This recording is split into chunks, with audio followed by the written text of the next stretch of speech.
Assalamualaikum warahmatullahi wabarakatuh. Alhamdulillahi wa kafa. Wassalatu wassalamu ala rasulillah wa ala alihi wa ashabi ahli tuqa wal wafa. Subhanaka la ilma lana illa ma 'allamtana innaka antal alimul hakim. Rabbi shrah li sadri wa yassir li amri wahlul 'uqdatam min lisani yafqahu qawli. Ma ba'du. Teman-teman kicau mania dimanapun anda berada, dari Sabang sampai Merauke, ketemu lagi bersama saya Bang Kinara. Kali ini di channel Kinara Filsafat Kicau ya.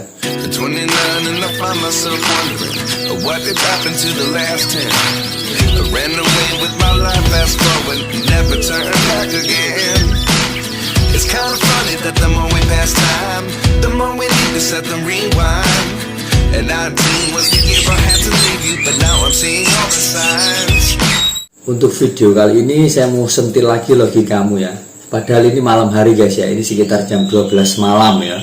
Ini tadi saya habis main dari rumah mertua ya, terus makanya hari ini nggak live ya, hari ini nggak live. Ini hari Jumat malam. Jumat malam saya nggak live di TikTok ya. Karena apa? Tadi kunjung silaturahmi di rumah mertua di Curah Jati ya, Jalanan Alas Purwo ya.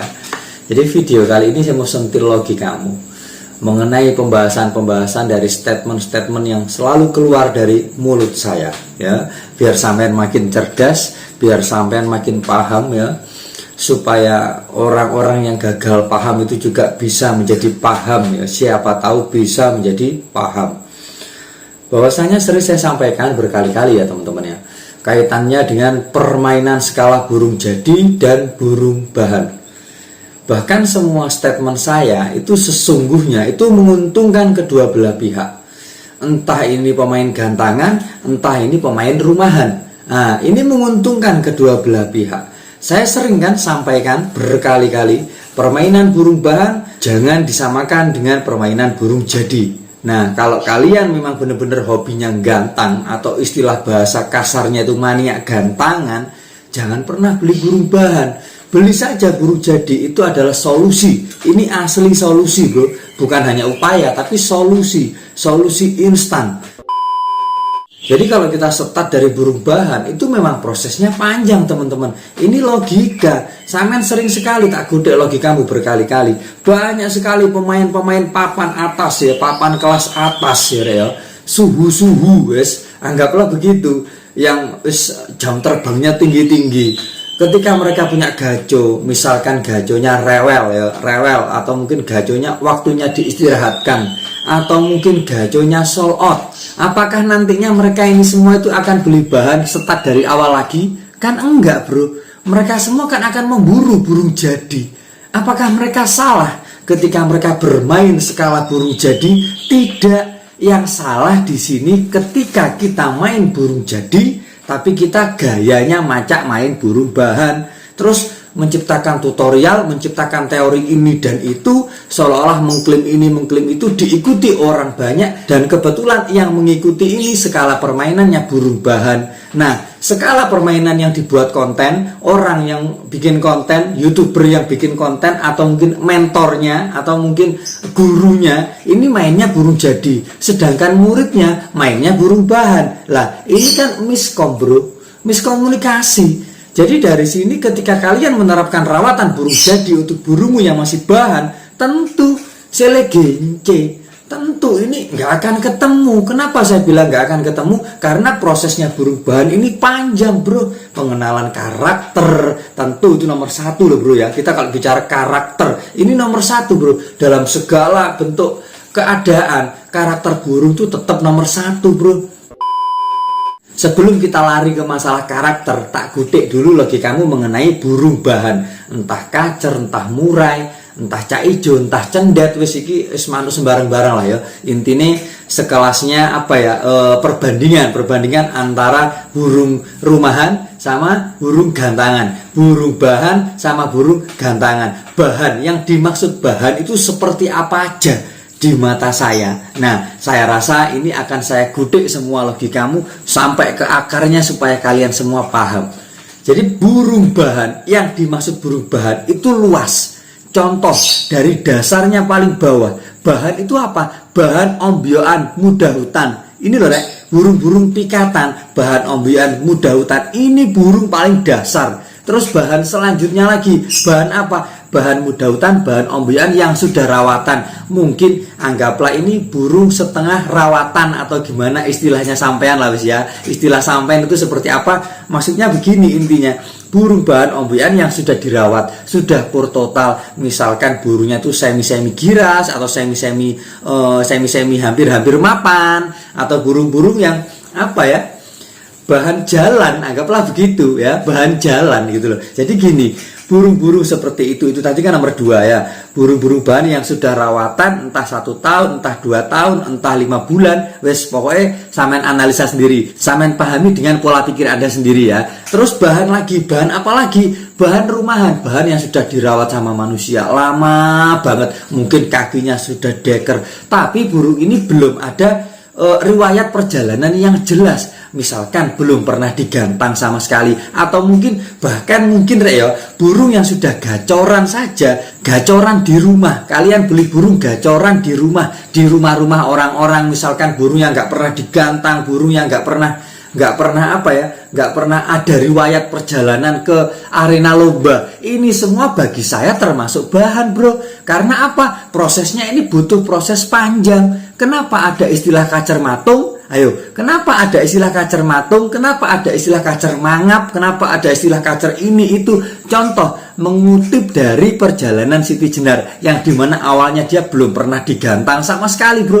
Pertama kali nyampe gantangan ternyata dia bisa dipakai. Alhamdulillah, itu sinyal lampu hijau buat saya. Tapi dia kan karakter burung giras, yang dimana ketika eksekusi lapangannya salah sedikit aja, ketika saya ngablak Siti Jenar itu di keramaian orang, dia gelabakan, dia mangap, kaget, nggak mood, matung mangap lambene sak meter. Itu karena apa? Dia belum terbiasa, rek. Kalau burung jadi, mau diablak gini, mau diablak gitu, burung jadi, bro. Beda dengan burung bahan. Siti Jenar kemarin sempat juara 1, menurut saya itu juga kebetulan. Dia tidak top perform kok mainnya, itu kebetulan saja. Kenapa dia bisa juara 1? Ya mungkin karena dibanding musuh-musuhnya, itu mungkin Siti Jenar masih bisa dilirik. Itu aja, rek. Loh, ini kalau bicara realitas seperti ini, bro. Seperti ini realitanya gitu loh. Terus tak gudek lagi, dari perentetan burung-burung bahan yang saya sampaikan tadi, ini kan burung-burung yang belum pernah ada jejaknya di lapangan, belum pernah ada jejaknya di arena lomba. Ini semua burung masih belajar. Kalau kita mau bicara burung gantangan, yaitu burung gantang, atau kita pengen lomba burung. Bahkan yang kita nggak lomba pun, misalkan pengen gacorin burung saja, saya selalu kupas hingga ke dasar. Burung itu sudah mapan belum? Karena kuncinya burung gacor, dia harus mapan dulu. Kenapa saya bilang mapan? Kalau dia mapan artinya dia nyaman dengan lingkungannya, dia sadar diri dengan lingkungannya, bahwasanya dia sudah tidak hidup di alam liar lagi, dia sudah dirawat manusia, otomatis bunyinya nggak malu-malu, bunyinya nggak nyolong-nyolong. Kalau burung belum mapan, mau makan aja takut kok minta bunyi. Nah, ini kan bahasa realita yang saya sampaikan. Paham dari sini teman-teman? Terus kaitannya lagi dengan burung-burung yang belajar di gantangan tadi, belajar di arena lomba. Kenapa saya selalu patahkan teori birahi emosi, panas dingin ini tetek bengek semuanya? Karena apa tuh, bro? Simpel saja, bro, logika saja. Ini burung belum pernah digantang. Di gantangan mungkin dia itu takut, mungkin dia itu getap, mungkin dia itu belum terbiasa, mungkin dia itu karakter burung yang kagetan. Karena yang namanya burung di keadaan baru otomatis kan adaptasi toh, Rek. Kalau riwayat perjalanannya belum panjang, ini kan adaptasi. Misalkan tadinya nggak pernah digantang, terus tiba-tiba digantang. Kalau burungnya matung, ya wajar. Kalau burungmu matung, belum pernah digantang, kamu belinya bahan rumahan sudah gacoran pun, kamu gantang kok tiba-tiba matung, ya kan bisa jadi itu burung gara-gara dia belum biasa. Ngapain bicara birahi emosi? Gak ada kaitannya dengan birahi emosi, bro. Kalau memang semudah itu, sesimpel itu bicara panas dingin birahi emosi, kita beli burung yang riwayat gak jelas, bahan-bahan gak jelas. Harusnya kita ikutin teori birahi emosi, panas dingin, burung matung, 1 langkah 2 langkah selesai. Ngapain butuh waktu yang sampai berbulan-bulan, bahkan bertahun-tahun, burungnya di lapangan kok tetap matung, kok tetap ini, kok tetap itu? Karena mungkin burung ini belum biasa. Makanya kalau sampai tanya sama saya, upayanya gimana ketika kita punya burung yang matung-matung di lapangan, Bang? Ya wes ajarin terus di lapangan. Kenapa saya selalu nyuruh ajarin terus? Ya logikanya itu tadi, bro. Karena mungkin siapa tahu ini burung belum terbiasa aja. Itu aja, bro. Kecuali, bro ya, kecuali kalau sama ini beli burung jadi, bro. Beli burung jadi, kalian mau bicara misalkan ya gawe teori panas dingin birai emosi, silahkan, itu versi Anda. Kalau saya memang tidak gunakan itu semua, tapi itu masih bebas asalkan burung ini perjalanannya sudah jelas. Karena apa? Riwayat perjalanan sudah jelas, riwayat rawatan sudah jelas, riwayat karakter juga sudah jelas. Otomatis kalau kita beli burung jadi kan dapat riwayat, dapat cerita ini ya, dapat cerita, dapat referensi dari perawat sebelumnya, karakternya gimana, rawatannya seperti apa, kemarin-kemarin eksekusi lapangannya bagaimana. Otomatis kan tanya begitu toh, bro. Nah, bedanya dengan burung bahan, kalau burung jadi kan enak, ada riwayatnya yang jelas. Tapi kalau burung bahan ada riwayat jelasnya enggak? Lawang menungso iki kadang-kadang kalau masalah omongan ditambah-tambahi, lek masalah duit dikurangi, kalian beli burung-burung bahan-bahan yang enggak jelas. Misalkan, oh ini burung pernah digantang, oh ini burung pernah begini, oh mungkin bahkan mungkin ya di postingan burung terah juara atau mungkin burung pernah juara, abal-abal ngomongnya. Padahal burung nggak pernah digantang, kan bisa jadi bro seperti itu. Kan banyak sekarang ini, zamannya zaman digital bro, segala sesuatu bisa saja bro kita buat-buat kok. Hanya saja kita sebagai manusia yang dibekali akal sama Allah, ya kita gunakanlah sebaik-baik mungkin nalar kita. Hanya saja saya heran bro, saya heran kenapa orang itu beberapa saja sih, tidak banyak ya, tidak banyak, beberapa saja ada orang itu yang negatif thinking, ada orang itu yang sudah merasa apa ya, mungkin merasa kesekak atau gimana ya dengan bahasa saya. Padahal statement-statement yang pernah saya sampaikan di video-video saya seperti di segmen awal tadi yang saya sampaikan, saya itu sebenarnya menguntungkan dua belah pihak loh bro. Bayangkan ketika saya menyampaikan kalau kalian main burung bahan, wes gak usah gawe teori tete bengek, mapankan dulu burungmu. Secara tidak langsung, apa untungnya orang-orang yang suka main burung bahan-bahan yang gak jelas ini, bahan-bahan yang gak jelas meliputi yang tadi loh ya, yang tadi contoh-contohnya, contoh simpelnya itu, selebihnya sampean bisa tambahi dewe lah versimu ya. Setidaknya orang-orang yang main dalam kondisi seperti ini, bahan-bahan gak jelas ini, kan tidak dibohongi, ya, tidak dimodusi dengan teori-teorinya orang yang suka beli burung jadi. Karena memang stepnya berbeda. Terus yang kedua lagi, setidaknya orang-orang yang dimana dia itu masih bimbang hatinya dan dia tidak bisa mengukur, saya bisa menggutik logikanya. Kalau memang Anda ambisi menang, kalau memang Anda itu adalah maniak gantangan dan seneng burung lomba, saranku beli burung jadi saja. Secara tidak langsung kan menguntungkan siapa? Menguntungkan orang yang punya burung bagus, menguntungkan orang yang punya burung jadi. Supaya apa? Supaya laku burungnya. Paham dari sini? Mananya yang salah? Saya mau tanya, apa yang saya sampaikan itu terkesan salah karena mengseleknya otakmu saja. Karena apa? Di dalam hatimu sudah ada penyakit. Kembali lagi Al-Quran saya ngomong, sesungguhnya orang-orang munafik itu takut diturunkan satu surat yang menerangkan apa yang tersembunyi di dada mereka. Ini sudah nggak bisa dibantah bro. Al-Quran yang bilang kalamullah bro, nggak perlu direvisi. Yang perlu direvisi otakmu gitu.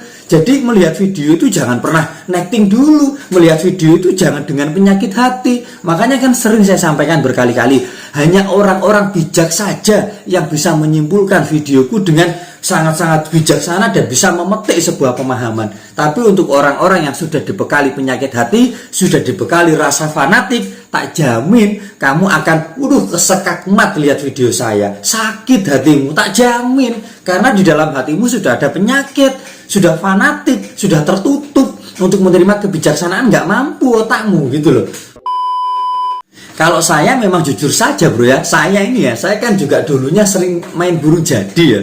Dan burungku itu dari setiap penyampaian saya kan sering bilang setiap masa ada burungnya, setiap burung ada masanya. Kenapa saya bilang seperti itu? Karena saya juga mantan pemain sing seneng tuku manuk dadi. Ngono lho rek. Dan kebetulan semua burungku yang beli jadi ini tadi, ya memang setiap masa ada burungnya, setiap burung ada masanya. Nggak bisa stabil terus bro, nggak bisa. Ada masanya dia harus istirahat, mungkin mau mabung dia rewel, nanti mabung rewel, habis mabung moga-moga bisa dipakai lagi. Kan begitu harapannya. Kalau nggak bisa dipakai lagi, ya mumet dasi perawat. Memang itu yang saya rasakan. Dan kebanyakan burung-burungku itu rusak, ajur, mumur, itu gara-gara ikut-ikutan ini tadi bro. Makanya bagaimanapun juga sering saya sampaikan berkali-kali bahwasanya yang suhu dalam merawat burung adalah perawat itu sendiri. Kadangkala kenapa bro? Gini, burung kita yang bagus ini tadi, kan ini memang burung juara, burung bagus. Apalagi burung bagus itu 80% kan karakter, 20% sisanya rawatan. Sebenarnya burung kita ini cuma capek aja bro, dia butuh istirahat. Ya, mungkin dia itu terlalu diforsil ya, terlalu jos kita gantangnya sehingga dia ada titik bosen. Kalau bicara rasa yang dirasakan burung tentu kita nggak tahu, cuma logikanya kita bicara rasa saja bro, karena kita punya akal pikiran itu, punya hati juga, jadi kita bicara yang masuk akal saja. Mungkin burung ini capek, butuh istirahat saja. Hanya saja perawatnya ini ambisi. Saya juga begitu dulu, ketika burungku rewel, aku ambisi gimana supaya burungku ini cepat bisa dipakai lagi. Tak otak-atik ini, tak otak-atik begitu. Alhasil burungnya rusak, nggak karu-karuan. Dan hal ini gak cuma sekali dua kali bro, saya merasakan. Sadarnya saya itu kan ketika saya punya king cobra, yang dimana akad belinya burung gak jelas. Apalagi ketambahan ketika saya bisa nyetak Prabu, tambah sadar lagi. Jadi sebenarnya burung itu ya, dia apa-apa nih kalau versi saya ya, ini semua yang mengatur, ini semua Gusti Allah rek. Tidak selamanya burung bagus itu akan bagus selamanya, dan tidak selamanya burung jelek akan jelek selamanya. Kabeh iku mau ono ning ginarise genggamane Gusti Allah. Makanya kenapa saya sering bilang sama teman-teman, syaratnya burung gantang, sampean pengen gantang manuk, wis to pokoknya manukmu gacor, gelem dor melecor ning omahmu, gelem bongkar isian, gelem factor ya, gelem konslet di rumahmu, gantangan wes. Siapa tahu ada rezeki, karena kita nggak tahu bro. Kita nggak tahu loh kalau kita nggak mencoba, ini burung ini layak main sama burung-burung yang mahal-mahal atau enggak. Walaupun nota beli burung murah-murah, burung-burung yang nggak jelas. Kalau kita nggak mencoba, kita nggak tahu bro. Paham dari sini teman-teman? Makanya kan sering saya sampaikan, ya wes lo gantangan, coba aja datang di gantangan, nggak usah daftar. Saya sering loh bro bicara seperti itu. Nanti burungmu nyampe gantangan gimana? Dia mau on nggak? Dia mau konslet nggak? Kalau mau konslet daftar, ngono rek. Kalau nggak mau on ya aja daftar, tembang kondangan. Ngono bro, kan saya sering bicara seperti itu. Saya pun juga sering mengaplikasikan seperti itu. Mati-matian bawa burung ke gantangan, kadang nggak daftar. Kenapa saya nggak daftar? Karena burungnya nggak mau bangun, burungnya nggak mau on, masa saya daftar? Daripada kondangan, lah burungnya on aja kadang di atas di arena itu tiba-tiba burungnya matung kok, onnya di bawah. Karena apa? Karena ini burung bahan nggak jelas. Jadi ketika dia ada sama saya, face to face sama saya, dia masih mau on, masih enak. Ketika di gantangan jauh dari saya, banyak kerumunan burung-burung lain, mungkin dia kaget. Karena mungkin sebelumnya dia itu belum pernah ada di posisi seperti itu. Burungnya kayak gitu mungkin bro. Jadi burungnya kaget, delongop, pelolong, diem matung. Ya kan bisa jadi. Ya terus diajarin aja. Dan yang paling penting, kamu punya feeling sama burungmu. Karena feelingmu itu adalah di atas segala-galanya. Feeling seorang perawat itu melebihi segala-galanya bro. Karena apa? Kan yang punya pengalaman kan perawat, yang merawat burung juga perawat. Makanya sering saya sampaikan bahwasanya yang suhu dalam merawat burung adalah perawat itu sendiri. Paham dari sini teman-teman? Wes ngono wae. Semoga bisa menyentuh logikamu dan semakin membuatmu mengenal siapa saya, dan membuatmu semakin tahu arah konten saya itu seperti apa. Dan yang penting, kalau kamu mau salah paham, kamu mau menganggap saya yang begini yang begitu, terserah Anda. Saya hanya menyampaikan sedetail-detailnya, selogika mungkin, sejujur-jujurnya saya sampaikan apa adanya. Memang skala permainan itu seperti itu bro. Ini logikanya. Kamu mau ribet atau mau yang mudah, ada padamu. Kalau saya memang jujur saja, skala saat ini yang saya terapkan, yang saya pakai, memang saya suka burung bahan-bahan gak jelas, manuk murah-murah. Itu yang saya beli saat ini. Karena harapan saya apa? Harapannya dari burung murah ini saya bisa mencetak, dapat ilmunya, dapat pengalamannya. Ya siapa tahu saya bisa suatu saat nanti bisa bermanfaat untuk orang banyak. dengan apa yang saya sampaikan seapa adanya. Ngono lho rek. Sekedar itu aja, Bro. Lah paham dari sini. Wes ngono wae. Semoga menyentuh logikamu, semoga mengedukasi, semoga menjadikan kita semua menjadi manusia yang tidak melampaui batas dalam hal merawat burung. Dan semoga kalian semua harapannya apa? Semakin cerdas, semakin bisa mengenal dirimu sendiri. Paham ya? Wes ngono wae. Semoga bermanfaat. Saya akhiri wabillahi taufiq wal hidayah. Assalamualaikum warahmatullahi wabarakatuh.